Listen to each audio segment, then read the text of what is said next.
Last weekend, I got to attend the Really Big Edison Tournament in Indianapolis, Indiana. This was a grassroots-run Edison tournament hosted by E3 Yu-Gi-Oh!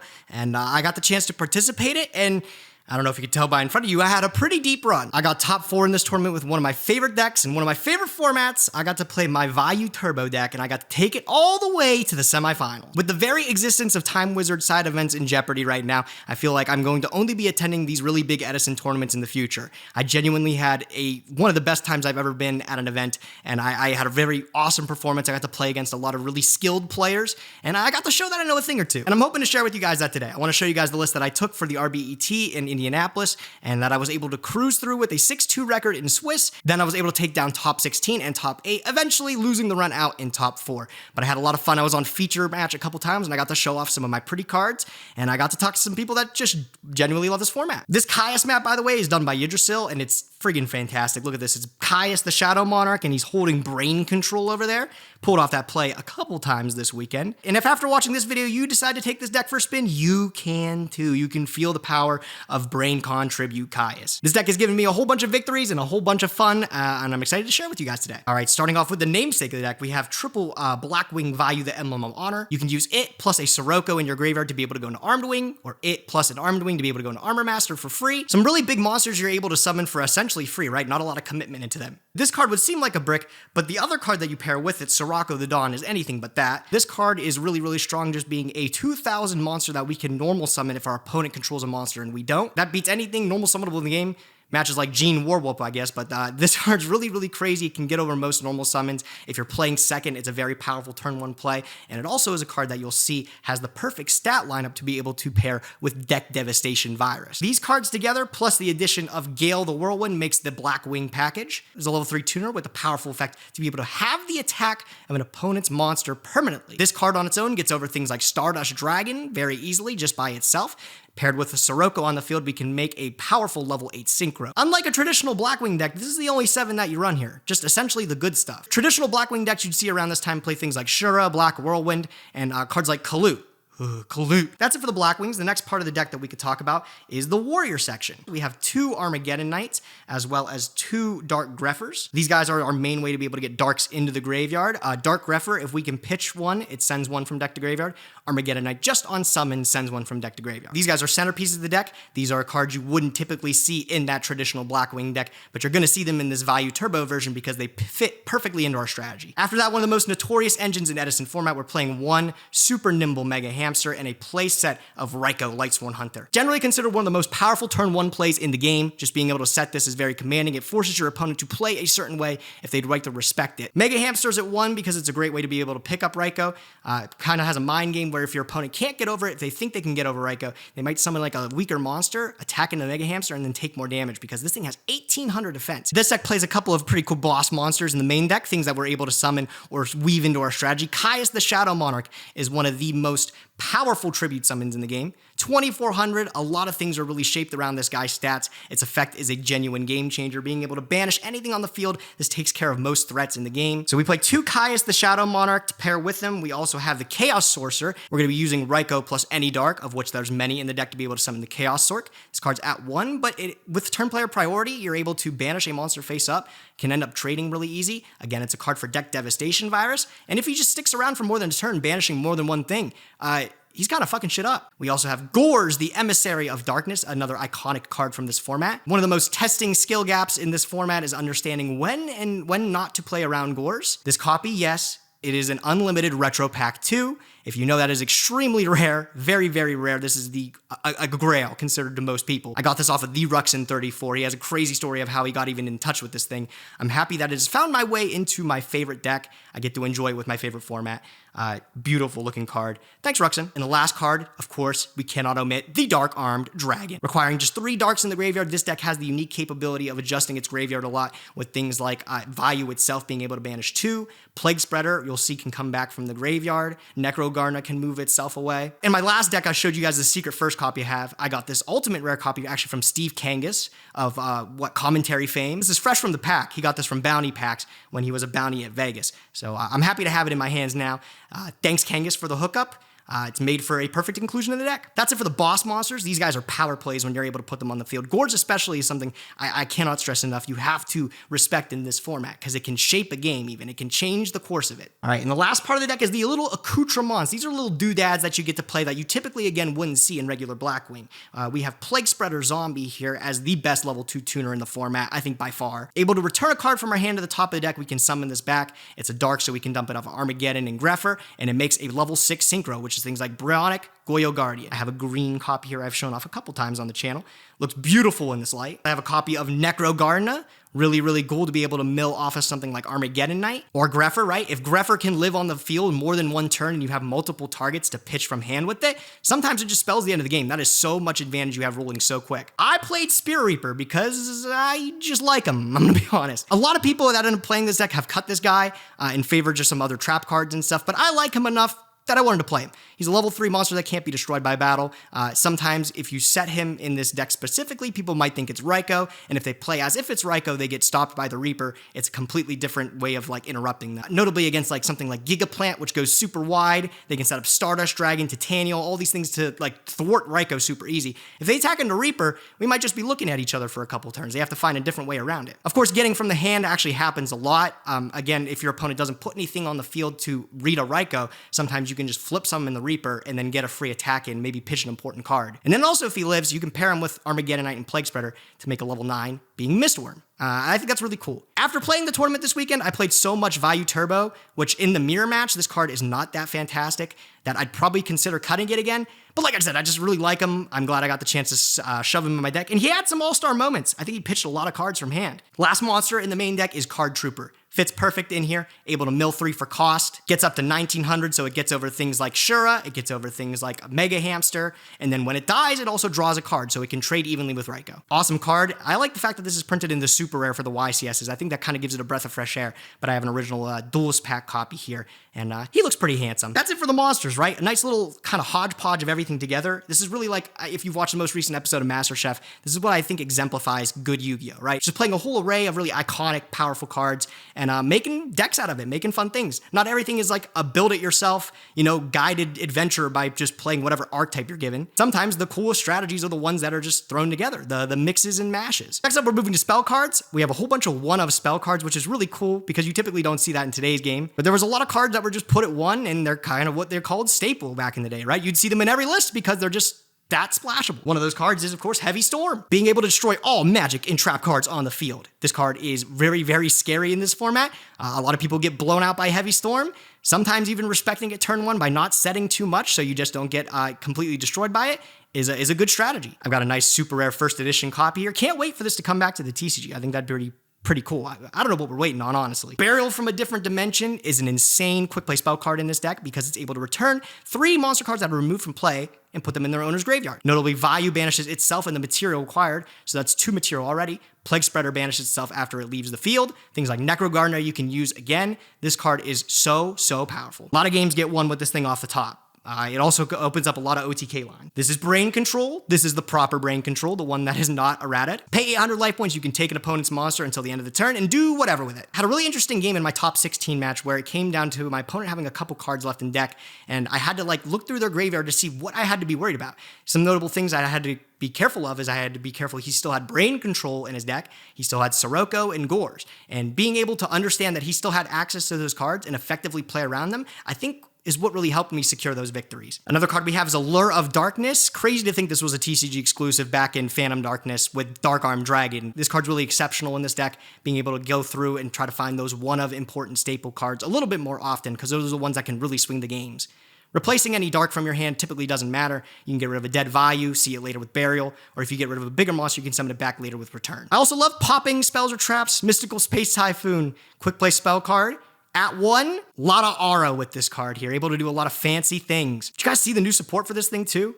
Kind of crazy, they're releasing new MST support. I think that's kind of wild. Another one of those cards that is just staple, very flexible. And then the last spell card that I played is Reinforcement of the Army. I promise that's what this is. RBET gave us the unique chance to be able to play OCG cards in our deck. A lot of people didn't really take advantage of that. I kind of like my English cards as is, but I figured it would be fun to try it with at least one of my cards that we don't even have in the TCG yet, and that is the alternate art of Reinforcement of the Army. It was a fun little thing to be able to play. It turned some heads, and it got Keegan really upset on live stream. Check that out.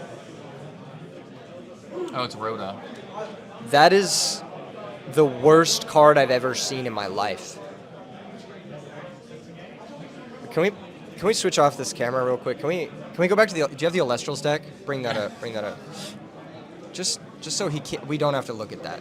Don't look. Look away, chat. Look away. Let's see the Alestrals. Yeah, let's see it. Yeah, let's bring that up instead. We're gonna look at that instead of this alt-art bullshit. Get that shit off the screen, Gage. That's absolutely despicable. Fucking disgusting. Disappointed. This is what we do to alt-arts around here. All right. This is not a safe space for alt-art users. At least for this deck. Different decks play a lot of different spells, but as you can see, a lot of them just happen to be staple. You'll see MST in a lot of builds, Brain Con, of course, and of course the Heavy Storm. I have 2 bottomless trap holes right here, currently at 2 in the format. This is one of the things you always kind of have to be scared of, as well as Dimensional Prison as some go-to set cards. This is able to eat up something like Stardust Dragon, where this can't. Sometimes a lot of decision-making is made when you're making your level 8 synchros and which one you want to play around. You can make like Thought Ruler Archfiend to respect Dimensional Prison, or if you kind of suspect it would be Bottomless Trapple, making Stardust Dragons a lot better. Like I said, these cards are pretty staple as well. You would see them in a lot of builds. It's really important to be able to keep tabs on how many your opponent has, how many they've played, because if they've already used 2 bottomlesses, you don't have to play around that card anymore, right? You can think of something like, would it be Mirror Force, Torrential? Would it be Prison? The last 2 that we play is 2 Deck Devastation Virus. Arguably one of the best reasons to be able to play the Vayu Turbo deck is having access to this almost constantly. Yes, this card's in the main deck. Yes, it's that crazy. We contribute a Dark Monster with 2,000 or more attack, and with that, we are able to look at our opponent's hand and all cards they draw for the next 3 turns and destroy everything 1,500 or less. A lot of combo decks get extremely crippled by this card. The knowledge is so powerful, being able to see your entire opponent's hand and play your strategy around the known information they have. This card tore it up all weekend. If your deck loses to Deck Devastation Virus, you've got to be worried about your Vayu matchup. Games can get really out of hand when you see this card, and I did see it a lot this weekend. It carried me to a lot of victories. Other traps, we play the 1 of Torrential Tribute, another thing that would be staple at the time, 1 of Mirror Force, as well as 1 Return from the Different Dimension. This is another crazy card that is banned in today's game. You flip this up and you could summon back all those Vayu cards you end up banishing, Plague Spreader, Necro Gardener, make some crazy synchro monsters and go for some crazy game shots.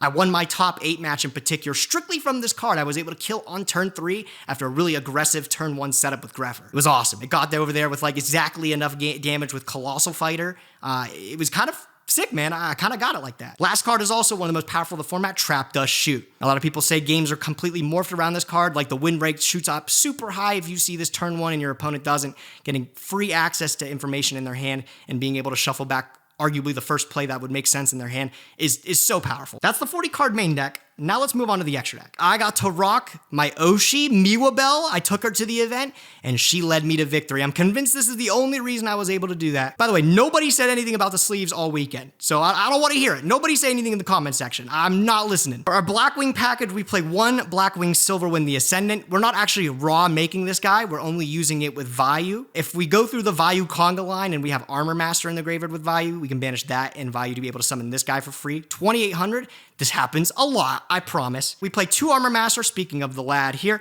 This guy is really powerful, doing the same thing with Vayu. It has 25, so it's able to get over things like Monarchs. It's able to trade with things like Stardust Dragon. This card's amazing, amazing. I actually didn't start respecting just raw summoning him until the other day. I did a lot of practicing, and I noticed it came up more often than I'd like to admit. Armed Wing is the first card that you have to go into with those Black Wings. You don't typically get to really make him that much just raw and be able to do piercing with them. 2,300 isn't really big enough to be able to get over things like Kais and stuff, but notably the level 6 is absolutely instrumental in this deck. Being able to pair it with Plague Spreader Zombie, get you level 8 synchros. Powerful things like Dark End Dragon, Stardust, Colossal Fighter. You'll see those all in the extra deck. That's it for the Black Wings. That's all the ones you play there. Like I said, half the time, they don't even have effects.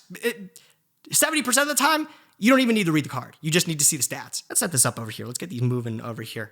Next up, we have a level 9 Mistworm. I talked about this guy. Most builds don't play this one, but since I play Spirit Reaper, we're able to uniquely make this in this deck. I decided to replace Chimera Tech Fortress Dragon with this. It's typically a fusion monster you see in the extra deck paired with Cyber Dragon in the side deck to get over like Machina matchups and stuff, but I never saw those matchups enough to where I wanted to play Cyber Dragon as well as Chimera Tech. So I took it out for something that I thought was a little more fun, and Mistworm ended up doing that. I did this one time this weekend. One time. But it was pretty freaking sick when I did it. I like that guy. Really handsome guy. Dark End Dragon, it is not the prize card version. I will have one someday. Cool thing about this format is you would only be able to win this card if you won a Shonen Jump Championship tournament back in the day, but it has become pretty much accepted that all players can use Dark End Dragon in their extra deck for this format. That's really important because this card actually stacks up really strongly against a lot of different things. It can send face down Raikos, it can send Stardust Dragons, it can send things like Tomato, Pyramid Turtle. This card's really, really useful and it's really easy to make with simply just the Armed Wing plus Plague Spreader Zombie. So you gotta have Dark End Dragon. Everybody should have one in their extra deck if they can make it. I play a Stardust Dragon, also iconic for the format. This stacks up pretty nicely against those Bottomlesses and those Raikos. Very happy to own that Ultimate Rare copy. And also in Colossal Fighter. You're able to sometimes do the Colossal Fighter Armory Arm OTK, but this guy also is just really strong in general. Some decks have a difficult time outing it, like notably Blackwing, even if you can read that they have Kalut in their hand, if they get rid of Colossal Fighter by the Kalut, he just comes back and he can get over their next turn. They have to find something else to take care of it, like Blizzard be able to summon back and make Brio or something. They have to find some other way to out Colossal Fighter other than the easy answer of Kalut. This guy also is pretty cool because he's at 28. He can stack up nicely in some matchups to like notably Plants. Titanial has 2800 attack, so if you can summon this with no warriors, you can punch into Titanial, it'll go to graveyard, and you can reborn it and then punch something else. That's a typical way to break boards. Awesome card. Again, owning the Turbo Pack ulti is so sick. Thought Ruler Archfiend is another one of those important decision makings. Like I said, he's able to pay 1,000 life to negate the activation of a spell or trap that targets one psychic and destroys it. That typically is just himself unless you play Android, but it comes up a lot. It's also able to gain life when it destroys something by battle. So if you're running a little low on life, making this guy to beat things like BrainCon, Deep Prison, might also just get you enough life to get you back into the game. We have Black Rose Dragon at 1. This is the only level 7 that we play. Comes up enough that you should play it in every synchro deck that you can. Check out this copy too. Stunner. Amazing, amazing card there. Level 6, we have Goyo Guardian. Perfectly legal version of the card with actually no problems at all, right? This is the best level 6 synchro in the game next to Brio. Definitely really format defining. Again, able to get over things like Stardust Dragon, gets over things like Caius, can take a whole bunch of monsters, can take opponents things like Armageddon Knight and then trigger it if it's a non-summon effect. This card does it all. And then also Bryonic does it all as well, being able to pitch things like Vayus in your hand as well as Necro Gardener and stuff to return cards from the field to the hand. Made a really cool play with the opponent's Bryonic on the field. I ended up mind-conning it to bounce itself back to the deck. Something you can't do with the errated version because the errated version can only target opponent's cards. This card with Ignition Priority can be able to break through crazy back row and then sometimes end up in some OTKs with the right hand setup. Level 5, I have Ally of Justice Catastor as my one of choice. I think this one just stacks up a little bit better against most decks than Android. Android is a light that can gain you life points during the end phase, but you're not typically making Catastor turn 1. It's just if it's able to come up with things like Reaper and Plague, where you actually put this card on the table. So this is the one level 5 that I have options to, and this is the one that I picked. And the last card is Armory Arm to be able to pair with that Colossal Fighter for those OTKs, right? If you have Caius plus Plague Spreader, Chaos Orc plus Plague Spreader, and then Raiko plus bringing back the Plague, that's Colossal Armory Arm. Didn't get to pull it off that week, and it really didn't come up. But also, I will admit, that's not a play that I typically look for. Super solid extra deck, though. The only thing is, like I said, the Chimera Tech is pretty wishy-washy with Worm, but I like Mistworm, so I'm gonna play him. Here's my Crazy Gores token with the off-center name. Shout out to Shoutout for this one. Love you, bud. And then on to the side deck, I played 2 Fossil Dyna Pachycephalo, being able to normal summon this turn 1, back it up with something like Bottomless or Dimensional Prison against some decks is an absolute bitch to deal with. Nobody, I like putting this against in frogs, and I like putting it against in plants. Like I said, you back it up with something, sometimes your opponent just can't win. So we play 2 Fossil Dyna. This could also be like Vanity's Fiend, but Vanity's Fiend does require a tribute, so it's a little bit harder to get on the board. We play 2 DD Crow, which is the debut, I think, hand trap. Debut's not the right word. The go-to hand trap of the format. This thing is able to take care of some pretty important cards in graveyard, notably the Vayu mirror match, right? Being able to banish Vayu, so your opponent doesn't get to summon their extra deck monster. If your opponent stacks for Plague Spreader, being able to banish the Plague Spreader puts them behind a card, could be game ending there. This is also good against certain frog matchups. This just has a lot of utility in it, comes in a lot. So we play 2 of the DD Crow. And we play 2 Kaiku the Ghost Destroyer. This is for the mirror match. This card's awesome. When he deals battle damage, you get to banish 2 cards from your opponent's graveyard, and your opponent can't banish cards from their graveyard when he's on the field. So if your opponent set up something like Necrogardener, sometimes you can catch him off guard by just slapping down the Kaiku, and then what do? They're scared, they're shaken. And then I decided to play DD Warrior Lady in the side deck here as another card to pick up of Reinforcement of the Army. This came in a lot over the weekend. It'll be good against things like Gladiator Beasts, and sometimes it's just easy to trade out and put in for something else, right? It's a good normal summon body, puts some pressure on. You gotta do something about it. Also, banishing it and getting it back with return, kind of friggin' hot too. I will say I kind of miss Cyber Dragon for the fact that it would have helped a lot during the Gladiator Beast matchup, but this card also kind of helped a little bit. I didn't mind at all. I liked it. That's it for the monsters. We have some spell cards, just 2 of them. A Lightning Vortex to be able to take care of some decks that go wide like Gigaplant, and Mind Control, really, really strong against the mirror match, or some decks that might set things like Snowman Eater. If you're able to take the flip effect monster, you can flip it and use it yourself. Think Raikou. Or you can take a monster, summon Plague Spreader, make a Synchro Monster.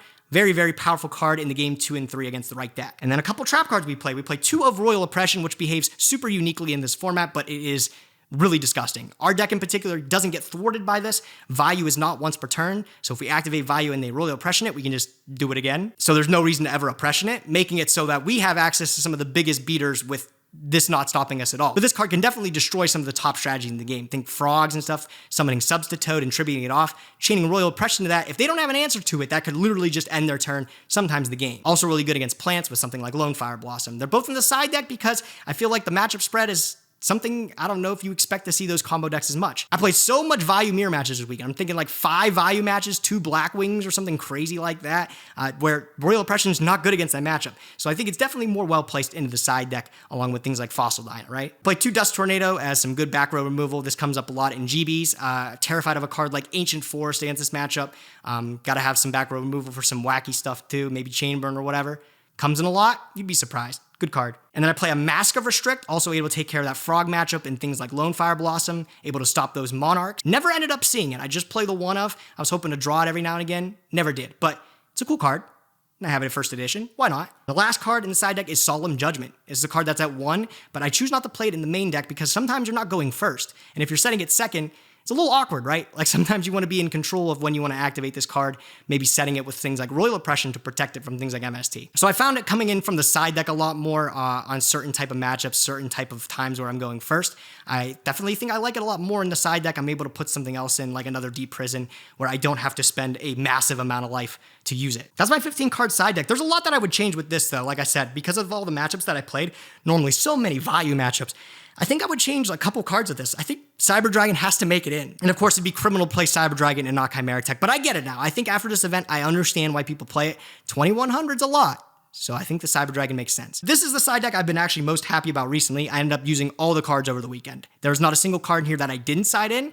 They all came in at some point over the weekend. And that's a lot better than what I was used to be doing. I used to just be totally vibes-based siding. Half the time, things wouldn't go in, things wouldn't go out. But this was the first one that I landed on that I felt really, really good about. And that is the end of the deck profile. That's the deck that I was able to get top 4 at the RBET with.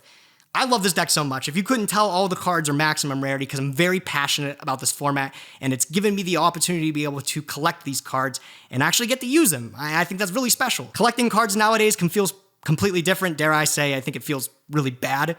So this puts me in a time of the game where I think the cards look great. You get to play some really, really awesome, unique things. And I don't know, it just feels better. I'm so glad I ended up getting to take this German first edition Deck Devastation Virus home for getting top 4. Top 2, actually, if you got second, got an Ulti Dark Arm Dragon and an Ulti Judgment Dragon. And first place got 3 Ulti Caiuses. Kind of crazy prizing for this event.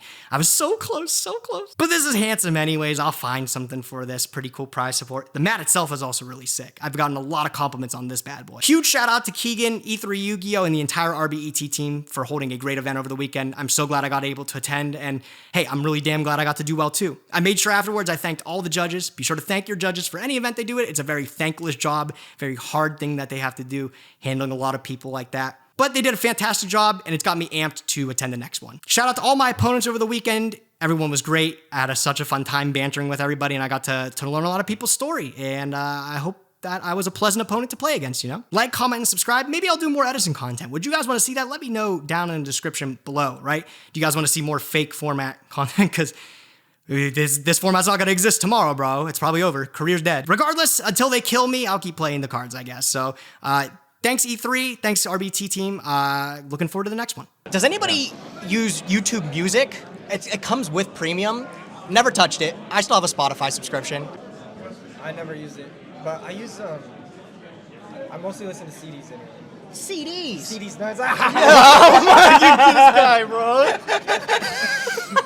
This guy, you fucking kidding me? Guys, don't laugh. It's not funny.